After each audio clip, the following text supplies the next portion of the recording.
próxima pergunta que pode acontecer também. Quando o apóstolo diz que a mulher não pode falar nada na igreja, elas realmente não podiam falar absolutamente nada? A resposta é não. É interessante também pensar que algumas questões que estão no livro de Timóteo e Tito também estão na Epístola aos Coríntios, que era a igreja mais desorganizada do Novo Testamento, né? No caso, a igreja só vai ter no Novo Testamento mesmo, mas enfim. Então é interessante pensar que muitas dessas questões que Paulo trata para Timóteo, para Tito, que seriam os pastores, né, das igrejas que estavam sendo ali implantadas, muitos desses problemas a gente encontra em Coríntios, que era uma igreja desorganizada. Então, em questão de falar na igreja, é bom entrar num debate sobre o que seria isso, porque eu entendo que ele está falando mais na questão de você entrar em acordo sobre o que deveria ser feito ou não na igreja. Em Atos capítulo 15, a partir do verso 6, é feito uma assembleia, né? Uma reunião de apóstolos e presbíteros sobre algumas coisas que deveriam ser acrescentadas na igreja ou tiradas, enfim, porque estavam havendo muitos gentios que estavam se convertendo e eles estavam naquela questão de circuncida, não circuncida, porque, né, eles são gentios, agora eles estão fazendo parte da comunidade da fé e tudo mais, mesmo que os judeus, e agora o que faz? Então é feito ali uma assembleia, uma reunião para saber o que deveria ser feito dali em diante. Se você quiser saber um pouco mais, leia lá. Em Atos capítulo 15, a partir do verso 6. E, enfim, e aqui fala que quem foi reunido foram os presbíteros e os apóstolos. Então, quando fala da mulher estar calada na igreja, eu acho que é mais ou menos nesse sentido, sobre o conselho da igreja. Por quê? Porque a gente vê que isso aqui é autoridade, você precisa exercer uma autoridade na igreja. E se a mulher não deve exercer a autoridade de homem, então ela não deveria influenciar em algumas escolhas da igreja que estariam relacionadas à autoridade. Eu não sei se eu fui muito clara quanto a isso, mas, por exemplo, nós temos 1 Coríntios, capítulo 14, que fala sobre o dom de profetizar, né? Paulo fala que a gente vai falar isso na próxima questão, sobre o dom de profecia. E a gente tem mulheres na Bíblia que tinham o dom de profetizar. E isso, de certa forma, tem a ver com palavras, né? E aí a gente vai entrar nessa questão mais pra frente, porque é importante a gente entender o que é que profetizavam, né? Nós temos as filhas de Filipe que profetizavam, nós temos Débora e Ruda, que eram profetisas no Antigo Testamento, Miriam, também irmã de Moisés, também era profetisa no Antigo Testamento. Então nós temos muitas mulheres que exerciam esse ofício, embora a gente não tenha nenhuma sacerdotisa, né? E quando eu falo sacerdotisa, não é que o sacerdote agora no Novo Testamento é pastor, né? Eu aprendi com o reverendo Augusto Nicodemos que essa função na igreja acabou, cessou, porque o sacerdote tinha a função de ser mediador entre os homens e Deus. E no Novo Testamento nós temos o sumo sacerdote das nossas almas, que é o próprio Jesus Cristo. Então a questão de sacerdócio não existe mais. Mas estou aqui falando da questão de exercer a autoridade, né? Quem fazia culto, quem ministrava culto, no culto judeu, no culto, né, judaico, eram os homens. Então, se isso acontecia no Antigo Testamento, isso acontece no Novo, e Paulo traz isso pra gente entender sobre a ordem de Deus. Uma outra questão também que é bom a gente pensar, que a gente falou na semana passada, é que algumas questões da Bíblia a gente não tem respostas claras, por isso que é bom debater e tentar entrar num acordo. Então, quando a gente não tem respostas claras, mas a Bíblia fala de forma clara sobre algumas questões, como 1 Timóteo capítulo 2:12, aquilo que a gente não entende, que a nossa mente não consegue conceber, a gente aceita por fé. Então, se a palavra diz que é assim, é assim. Mas no sentido de falar na igreja, falar mesmo, eu penso que seja no contexto mais de conselho, de assembleia geral, né, de tomar algumas decisões. Essa questão eu acho que ela é exclusivamente masculina e própria para os líderes da igreja. Mais precisamente para os pastores que receberam um dom de Deus para realizar essa obra, né? Que é cuidar do povo de Deus. A próxima coisa que a pergunta, né? Que provável que possa acontecer, é que as pessoas falam, mas e Débora e as filhas de Filipe que profetizavam? Essa é uma coisa que eu já ouvi muito. Ah, a mulher não pode fazer nada, mas e Débora? As pessoas sempre lembram de Débora. Débora é uma referência para esse curso feminista. Pronto, falei. Porque Débora não tem nada que ver com pastora. Você vai falar, pastora, não tá nada, mas Débora não era pastora, Débora é profetisa. Mais especificamente aí, dá pra gente fazer um vídeo só sobre Débora, porque tem muita coisa maravilhosa pra gente aprender com Débora. Ela era uma líder política.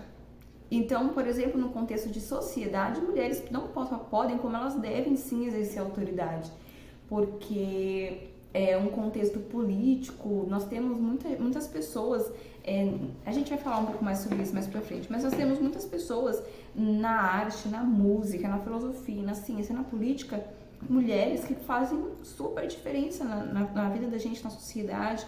Eu aprendi tudo que eu sei sobre feminismo e sobre o problema que a gente está vivendo na nossa cultura, eu aprendi com Ana Campaiolo, que é uma deputada de Santa Catarina, que ela realmente sabe tudo sobre feminismo, ela é professora de história, né, agora é deputada, e ela é uma líder política e super essencial para o nosso momento hoje.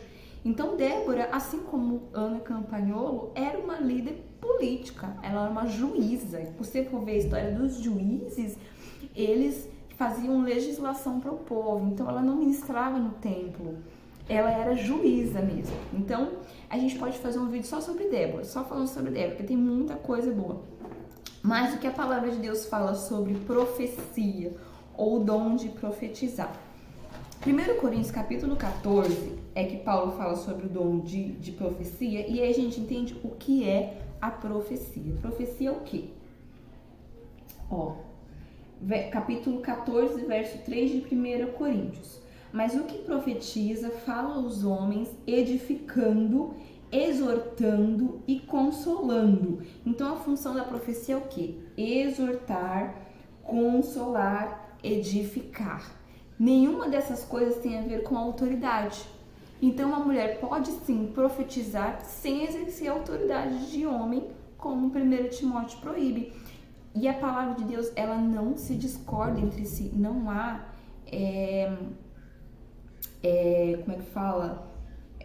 divergências. Na verdade, um texto complementa o outro. Então, se você pode edificar alguém ou a igreja de Deus, se você pode exortar alguém e consolar alguém, não necessariamente você vai estar exercendo autoridade sobre essa pessoa. Então, uma forma, por exemplo, de você profetizar é você cantando músicas. Então, você tem, por exemplo, Miriam, que era irmã de Moisés. A Bíblia fala que ela era profetisa, mas em nenhum momento você vê Miriam exercendo autoridade. Muito pelo contrário, quando ela quis tomar o lugar de Moisés, lá junto com seu irmão Arão, o que Deus fez? Deus colocou lepra nela. Você vai ficar leprosa por 7 dias até você se arrepender desse pecado. Mas então, por que Miriam era profetisa? Se em nenhum momento a gente vê ela falando a palavra de Deus de uma certa forma. A gente tem, deixa eu ver se eu fiz a referência aqui dela.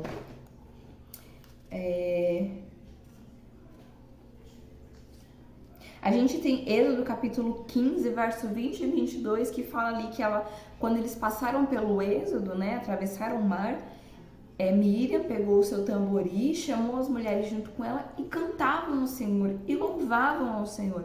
Depois você vai lá e leia, porque é muito legal essa parte, né? Porque a gente vê também a importância do louvor, né? Quando eles foram livres, libertos, eles estavam com o seu coração alegre, o seu coração feliz pela salvação de Deus. Então Miriam chama as mulheres e vamos cantar ao Senhor, vamos louvar o Senhor, porque o Senhor fez coisas maravilhosas.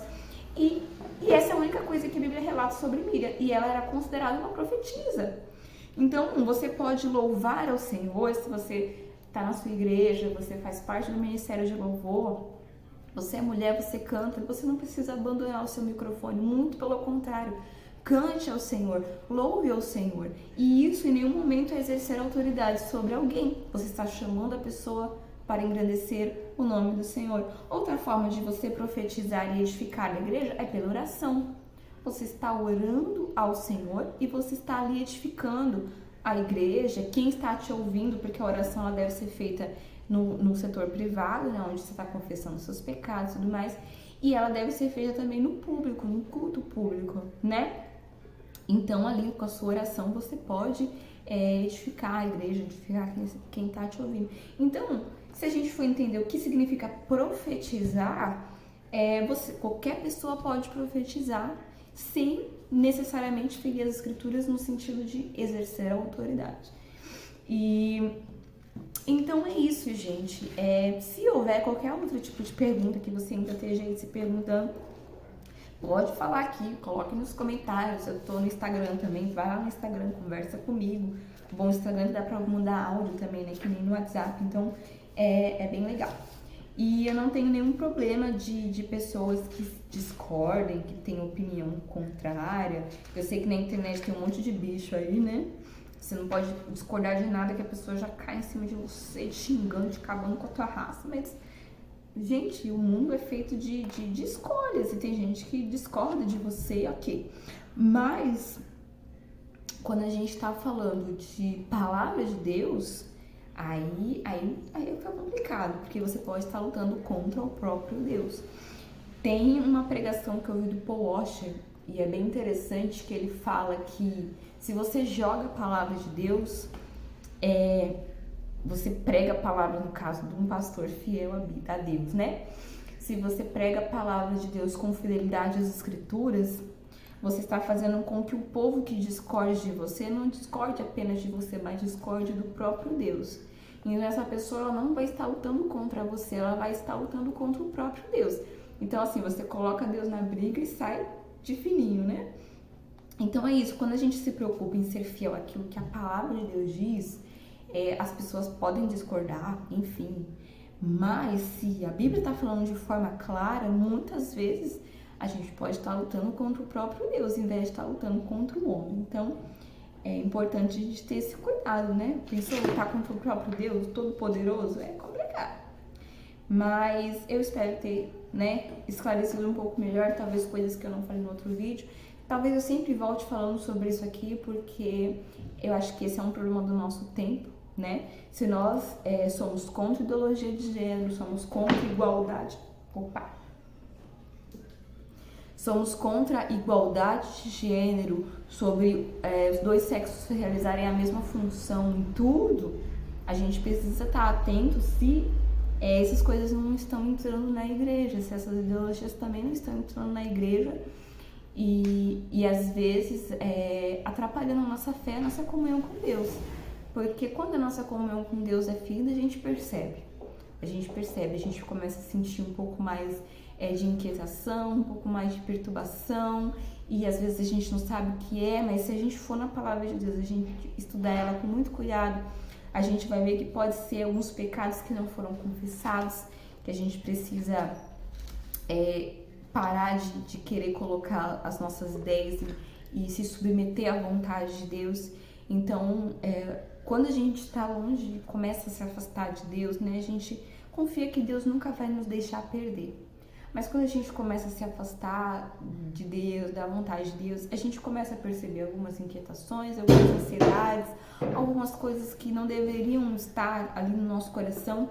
E é bom a gente estar atento, né? Como a gente disse no outro vídeo, seja sempre todo homem mentiroso e Deus verdadeiro. Então, talvez, né, seja uma falta de submissão ao que Deus disse.